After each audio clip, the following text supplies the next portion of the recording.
All right, hello. It's Pearson, and my name is Pearson, and this is Guy. What is your last name? Alves. Guy Alves. Guy Elvis.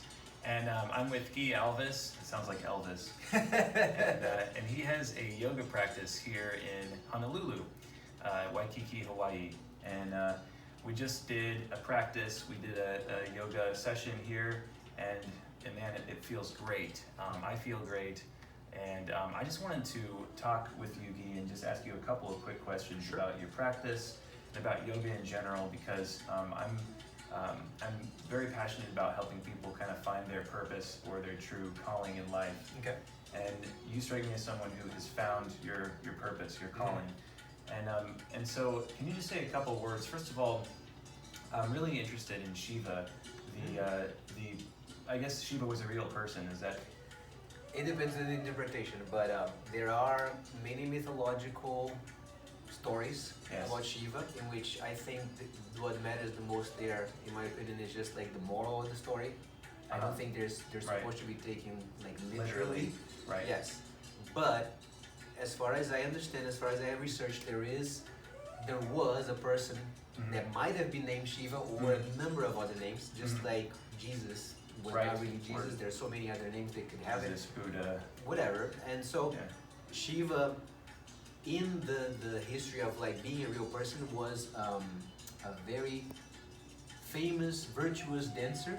A dancer, okay. So he was an artist. He was an artist, yes. Okay. And through his dancing, he created what we call yoga now, right? That's why we have Shiva Nataraja, is Shiva the royal dancer, or it can be translated as Shiva the king of dancers. Oh, right? That's the position which is like this under a ring of fire, and he's playing Damaru. And so there's a whole history about that statue specifically, but that statue is representing Shiva dancing and ruling the universe and getting rid of ignorance, is stepping on the demon of ignorance, basically, and restarting everything. He's the creator and the destroyer. Right? That's one of the qualities of Shiva as well. Yeah, that's where the phrase Shiva the destroyer comes from. Yes, but he destroys to clean the slate. How do you say it? Yeah, to clean the slate, get a clean blank slate. Clean blank slate, yes, to be able to start over basically from scratch, right? That's the history behind that statue. But once again, it is understood that he was a real person, and that through his own experience while dancing, he created this. And that's why also, as we did practice today, you might have noticed there was choreographic transitions between the asanas, right? Yes. The poses, right? Yeah, so we believe this is a much closer version yoga to the original authentic style of yoga back then, because it has more choreography, right? So it's not very repetitive, for example, right? And the connection comes from there, from dancing. It's not necessarily that we're dancing while we're practicing, right? Right. But there is there's a lot of awareness, conscious movement as you move, right? Yes. Yeah, I like to use the word conscious, because one kind of term that I've come up with is conscious artist, and I haven't trademarked that term yet. Hopefully, I will soon. But I really love it, because to me it kind of denotes this idea of not just an artist, but someone who's conscious about their art, somebody who takes their art, their discipline into the broader picture of their life, and looks at their life as a whole. And if I'm not mistaken, that's kind of like the definition of a yogi. Is that not right, or how wrong or right am I? You might be right. I mean, like and I'm glad you said yogi or yogi, by the way. Yogi. Yogi. Okay. So yogi, to clarify, in the West, in America, we say yogi for everybody. Yogi is somebody that have reached enlightenment. Okay. Yogin or yogini is somebody that is practicing yoga with the intention of reaching enlightenment. So that is very, very commonly mistaken, and people say yogi like, I'm a yogi. Unless you have reached enlightenment, I'm sorry, but you're not. Then you're just a yogin or yogini, right? Which is a practitioner, right? But I do believe there's a lot of art into it. There should be, at least in my opinion. Yes. I feel like most contemporary yogas, which are of medieval root, they end up being simplified in the sense that they are much more of like an exercise versus like an art form, right? And not that they don't have their value and their purpose, but it's just different from practicing something as an art form. Right? Yes. Are you a musician also? Yeah, I'm a musician. Okay. And So let's just think about this. Can you use music as therapy? oh, I would say yes, absolutely. And wouldn't it be very different using music as therapy as studying music as an art form? No, because there's always going to be art in that therapy. Okay. But my point is just that say like, you know, music, somebody that is studying music to apply it as art, you know, you have a much different approach and a different interest in what music is versus just the therapeutical approach of it. You see what I mean? Like, I see so what you you're end up saying. distilling Yeah. something to use it for one purpose, which is great. And I'm not saying, for example, it's not wrong to use music for therapy, right? Yes. But somebody that is using music for that is not going to necessarily want to know everything about the history that came before, right? Or the technique that leads to playing a certain instrument a certain way, right? It is a distilled usage of that art form, which is fine, Okay. but it's not the art form by itself. You know, like something that is like dedicated their life to learning how to play an instrument or to play multiple instruments for that matter, and they really love, you know, classical music or jazz or whatever it is that you love.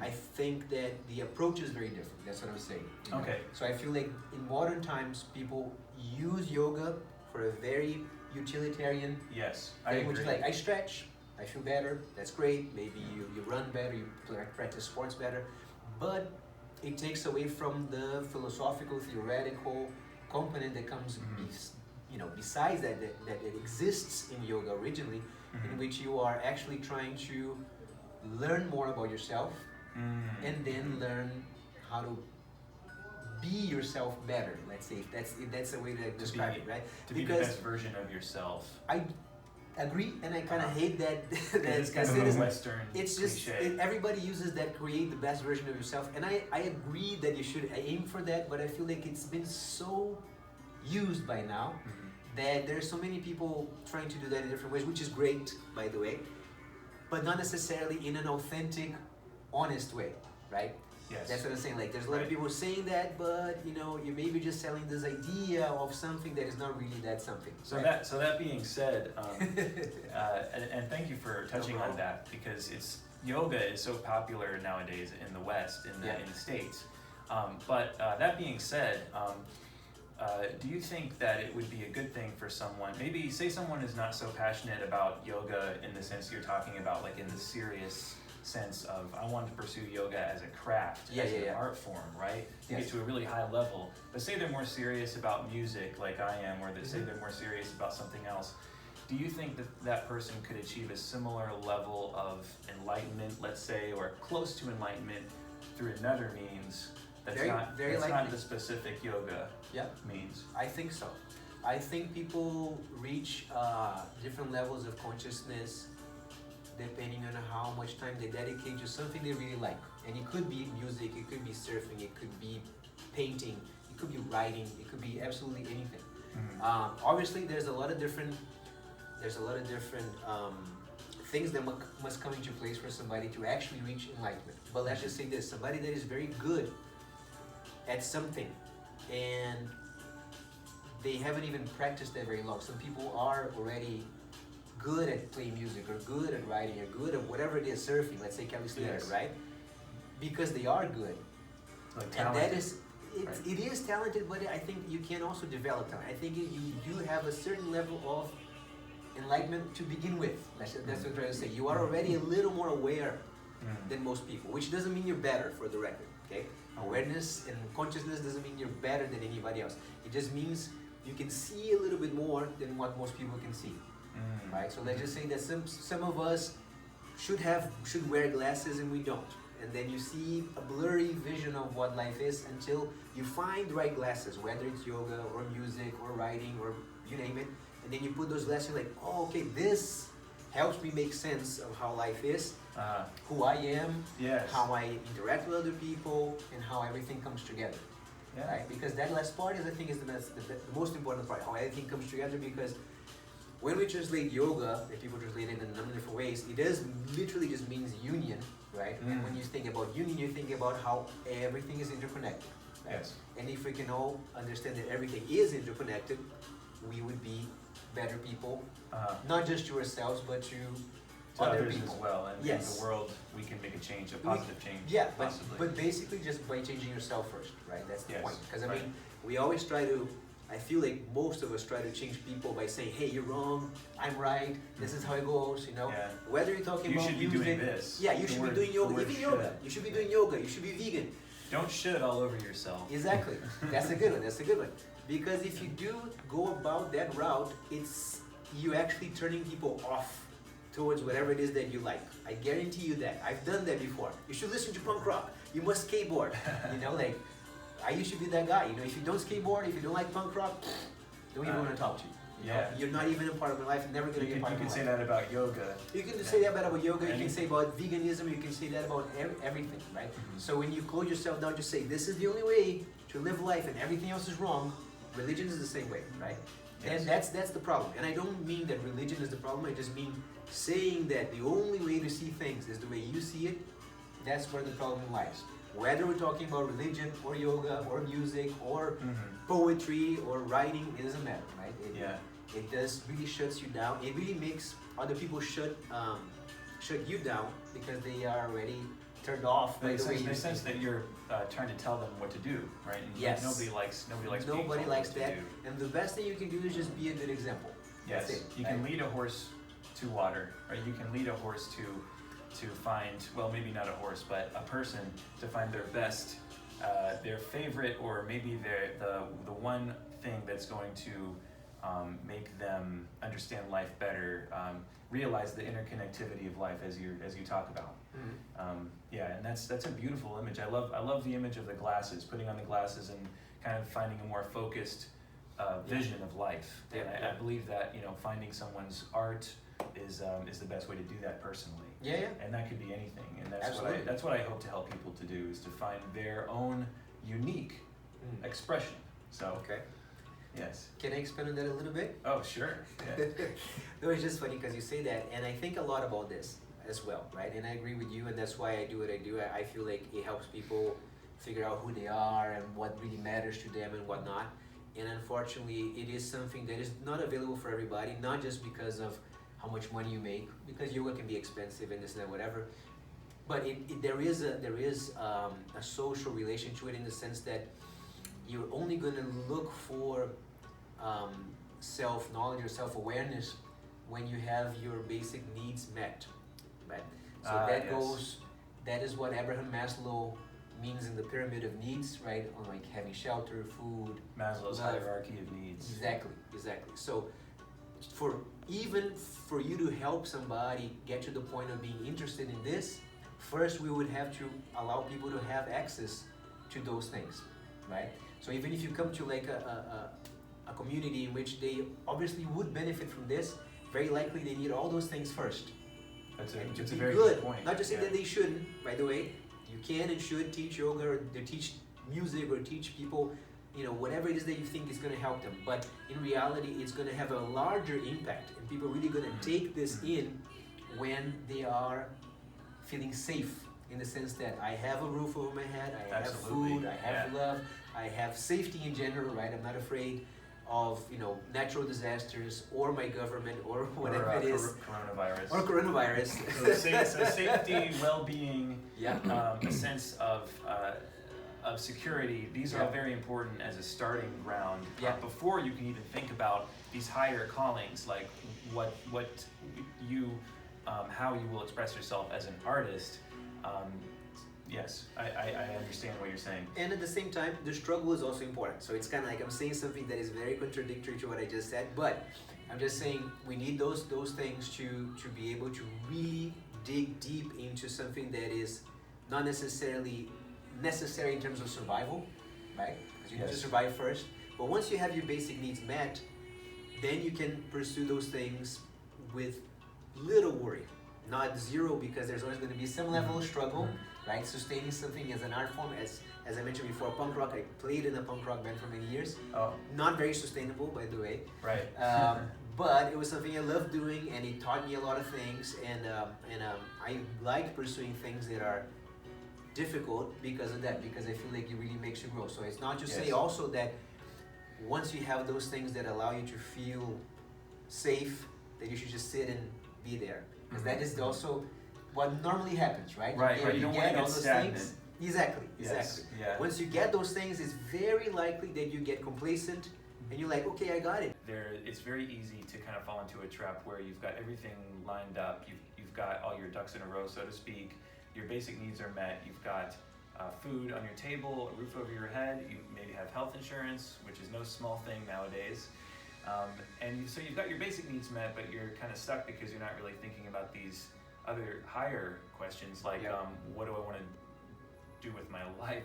I guess that's kind of a cliche. What do I do with my life? But more instead of that, maybe questions like, what is my purpose? What is my calling? If I am an artist, then what kind of art do I want to do? These kinds of questions. Yeah, to wrap it up then, this thought comes from something my teacher once told us through a teacher training program, in which he said exactly that. If you have food, if you have shelter, and if you're getting late, you're done, you're screwed. Because now you have... the last thing, if you're getting laid? Yeah, if you're at least having intercourse, right? I mean, that means you are fulfilling all your survival needs as a species, right? You need to have something to eat, you have a roof over your head, you have to be procreating. Right. That's it. That's all you're supposed to do as an animal. That's it, right? And we're still very animalistic, even though we think we're very developed, right? But what you're saying is right. I mean, you gotta find your purpose, and when I offer my consultation process to my clients, the first thing I ask them is like, what is your life's purpose? Oh, really? That's the first thing you ask them? That's the first thing I normally ask them. And usually that throws off almost everybody. Very few people had a clear-cut answer to say, this is my life purpose.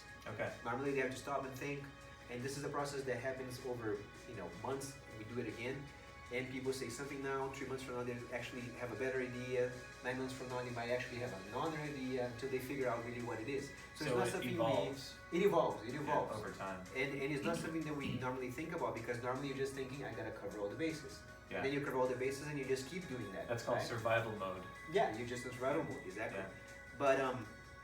But yeah, it's easy to just get too comfortable in that position and not question. And questioning is also usually uncomfortable, because if you figure out what I really want to do in my life is something completely different from what I'm doing now, that means uncertainty, right? Change. It means I might change profession.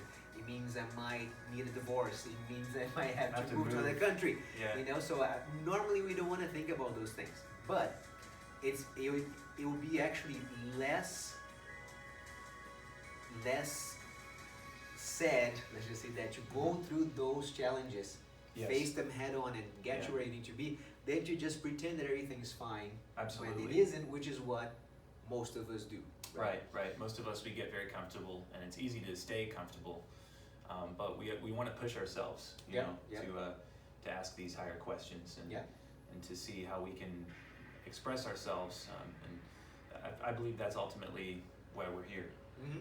So anyway, this has been amazing. I'm glad. I love these conversations. I really get a kick out of them, and I'm actually working on a method that will hopefully help people reconnect to their life purpose. Okay. If you're not sure what it is, and that's a cliche term, life purpose, but that's why I like to use conscious art or conscious artistry. That's what I'm hoping to develop. So enough about me. How can people learn more about what you're doing here with your yoga, and not your yoga, but with the DeRose method?